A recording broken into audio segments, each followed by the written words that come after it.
Guys, you're looking at one of the most stunning, iconic, and classic Harley-Davidsons ever made. This is a 1993 Harley-Davidson Flstn Softail Nostalgia, aka the Cow Glide, and for good reason. Take a look at this thing, black and white with the cowhide saddle. It's a really absolutely one of a kind, straight off the desk of the grandson of the founder of Harley-Davidson, Willie G. Davidson himself designed this bike. Softail chassis makes it look like a hardtail from the yesteryear with no shock showing. The front end is a replica of the 1949 Hydroglide. If you parked it next to it, it looks just like it. And this one is loaded to the gills with all the Harley-Davidson upgrades. The entire front end of this bike has been dipped in chrome, from the handlebar grips, the levers, the controls, the bars, everything, the forks, the fork lowers, and the running lights. And you might be wondering, why would I put this up for sale if I'm so in love with it? Well, I have another one right over here. This one happens to be brand new with show 'em the odometer. What is it, 8 miles? It is one of the few remaining brand new Cow Glides in the world today. It's on display here in the New England Motorcycle Museum. And if you look at that one and look at this one, you'll see the multitude of upgrades this one has, especially on the front end. The front end is standard, just aluminum and polished aluminum on the top. And it doesn't have the running lights, or show them the controls on it. You'll see it doesn't have the chrome controls. Doesn't have the braided stainless lines this one has. And then this one has a full stage 1 kit on it. What is that? Well, stock, they come pretty corked up. The mufflers are super quiet. This has got a Vance & Hines long shot exhaust on it. Excuse me, mid shot exhaust on it. It's got the Screaming Eagle intake, which retains the stock air filter cover and gives it a free breathing, high flow K&N style air filter. And it also has the Screaming Eagle. It has the high performance ignition module. So all the engine internals are completely stock. It's just been allowed to breathe and is tuned better. So this was owned by my friend Brian. He runs the New Hampshire motocross track, does all the track maintenance up there, and has been running it for 25 years. He's getting up there in years, had some health issues with his back, bought this bike brand new. I bought one. If you follow the channel, you know that I bought one in 1993, exactly like this, and had it for many moons. Sold it to buy my first house. I sold it for $20,000 to buy my first house, which was $7,000 more than I paid for it because they went up in value. Why? It's a limited production bike. There was only 2,700 of them made, and they are appreciating in value daily.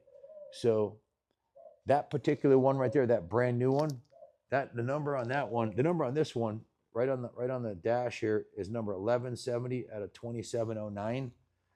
Or excuse me, out of 2700. What number is that one, Tyler? 1575. It's a little bit lower production number, but other than that, they're basically twins from the same plant, same timeline. You can see the saddlebags on that one have the cowhide on them. I'm sitting on the seat, but I'll get off this one in a second. It's a super comfy seat, and there's something about riding this bike, very relaxing. Plenty of power out of the 80 cubic inch Evolution engine. These are notoriously reliable. These engines are, I have a friend who has a Heritage Softail with 200,000 miles on it. He's been to Alaska and back over, I think like he's up to like a half a dozen times. He's ridden it across the country. Still has the original engine components. He's just regasketed it and re-ringed the top end. And it's kind of like he's like the ultimate spokesman for Harley, because he's ridden his for 30-something years for 200,000 miles, and it's been bulletproof. He rode it to the museum a couple summers ago. Everything on this bike is genuine Harley-Davidson, except for the Vance & Hines exhaust. It's been tastefully upgraded right out of the catalog. I'll go over everything in a minute. But something about riding this bike with this massive chrome headlight, you can see, show them how you can see like the whole room reflecting off the headlight. And I have many fond memories of driving down the road at 28 years old, watching the clouds shining off of that headlight. And it's just a super comfy, iconic piece. I had a 93 lowrider Sport FXR. If you follow the channel, I'm an FXR guy. But this was the bike I wanted to look at and the one I wanted to ride around town. I'd put it in my living room and just look at it all the time. Because it's if you closed your eyes and thought, what should our Harley-Davidson look like? What should our Harley-Davidson be? This bike would come up. Let me hop off of it begrudgingly. It is my favorite seat in the house. And this bike is on the podium of my all-time favorite Harley-Davidsons. This XLCR Cafe Racer is one of our logo bikes. We have two, this and the CR250, but the Cafe Racer and the CR250 are our logo bikes. This is one of my all-time favorites, and you can see why. It's an absolutely stunning, iconic piece. The cowhide saddles on these are prone to wearing off because it is just cowhide. That one's never been sat on, and it has a little bit of patina because it's 33 years old. This one is brand new. I have the receipt. I have every receipt. My friend Brian bought this brand new. I'll go over the paperwork. It's in the saddlebag in a minute, but I have every receipt ever for it, including the original pink slip title, manual, everything. Full provenance, they call it.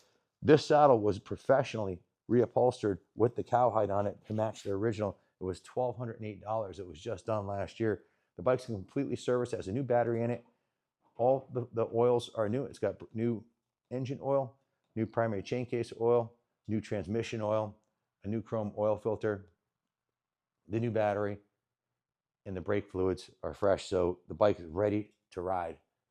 The white wall tires still have a super nice look to the side of them, and I would say 90% tread on them. The front fender is perfectly clean.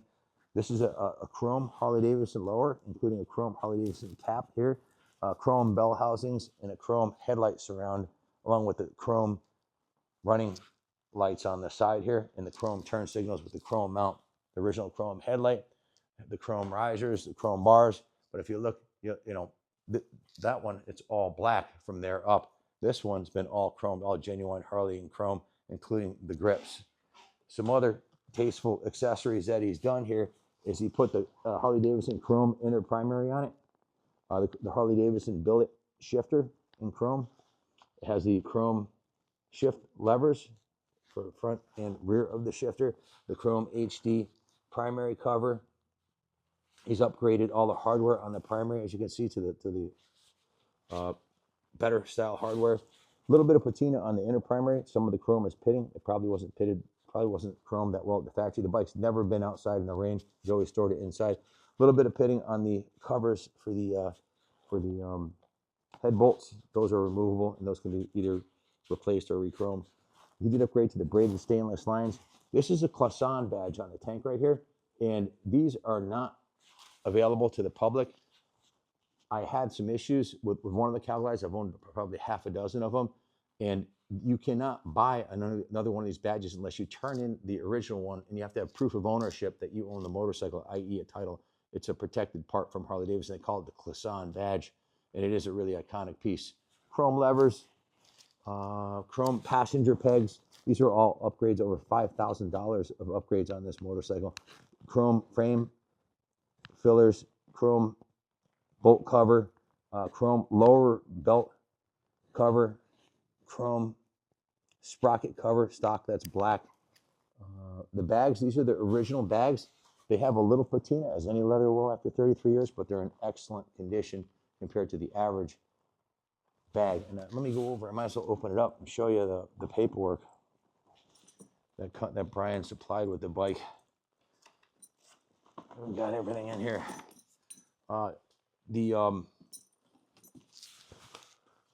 This is the original 1993 Motorcycles Owner's Manual. We've got the original deal jacket from the Harley dealer with the original title to Brian in 1992, August of 92. He got one of the first ones out. $12,941 out the door. Just to put that in comparison, the new one we have right there just auctioned off a couple years ago. We sold it on eBay. It was $25,000, and Meekum just sold one this year for $21,000. So they've doubled in value.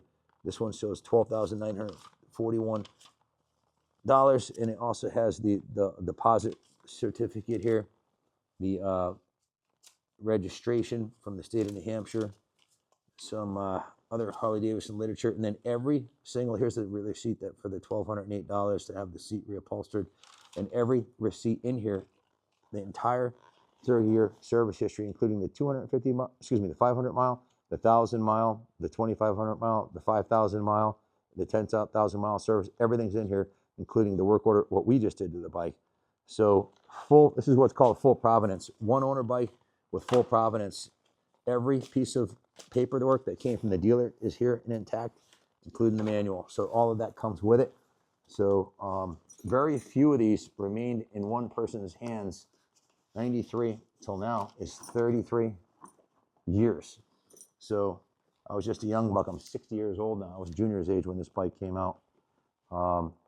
I've been going to the Harley-Davidson display at Daytona every year since 1990. I only missed 1 year. That was the year Junior was born in 99. He was born in May, and his mom was like 7 months pregnant. She just wasn't having it. We weren't going. So, but every other year, come hell or high water, I've gone. And every year I go into the International Motorcycle Show, kind of clenching my wallet going, geez, I hope I don't see something that I have to buy, you know. And in 33 years, it's happened 3 times. 1 year was this bike. As soon as I actually have in my collection of memorabilia, I have the actual poster that Harley had of this bike. The picture, it was an 8x11 actual, wasn't like a newspaper or magazine. It was printed on photo paper, Kodak photo paper. And I asked them at the end of the show, I said, what are you doing with this picture? And they said, well, we're going to put a new one up. I said, can I have it? And I have it. So I kept it the whole time. But nothing but good memories on the Cow Glide. Some other tasty upgrades are the calipers have the chrome Harley-Davidson inserts on the front. The original chrome wheels are in excellent condition. All the chrome on the bike is in excellent condition. Like I said, a little bit of patina on the back. On the chrome on the I showed you on the front there. On this side here, you've got the Screaming Eagle Harley-Davidson intake. You've got the Harley-Davidson cam cover. You've got the chrome transmission cover. You got the braided stainless lines. You have the chrome Harley-Davidson brake pedal. What else is upgraded? The frame inserts, the chrome passenger pegs, and of course the Vance and Hines pipes, which sound fantastic. Oh, it also includes the original exhaust, which is exactly what you'll see on that motorcycle over there. And if you show them that bike, they'll be able to see the upgrades on this one more clearly. Namely, this one doesn't have, if I show you quickly, this one doesn't have the chrome transmission cover. It doesn't have the braided stainless lines. It's just the regular rubber ones. It doesn't have the chrome brake pedal. It doesn't have the chrome front end or all the chrome controls. So this is exactly the way they came out of the box. This one's 100% stock with 8 miles on it. So trust me when I tell you, you'd be hard pressed to find a nicer one. This one shows 16,861 miles. Brian was a motorcyclist at heart, and this was the love of his life for 33 years. He only sold it because his back just doesn't allow him to ride motorcycles anymore. Too many years hucking a triple at New Hampshire motocross, you know, takes its toll on you when you get older. This is going up for sale.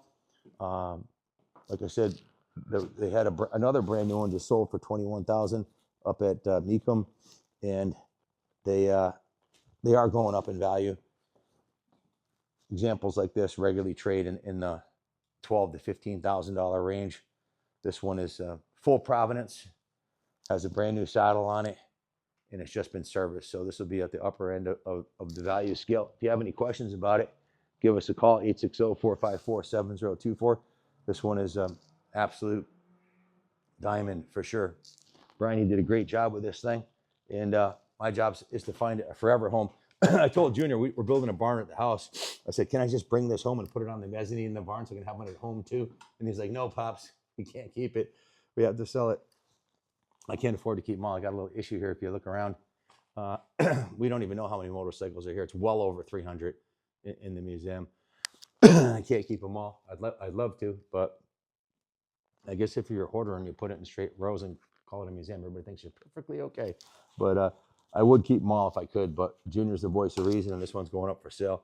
I can't give it away, but whoever buys this is getting a spectacular piece of moto history. Thank you for watching, and God bless America. Just want to say God bless Willie G for creating some of the most beautiful motorcycles I've ever seen, including this, which has been one of my favorite all-time motorcycles. Thanks for watching.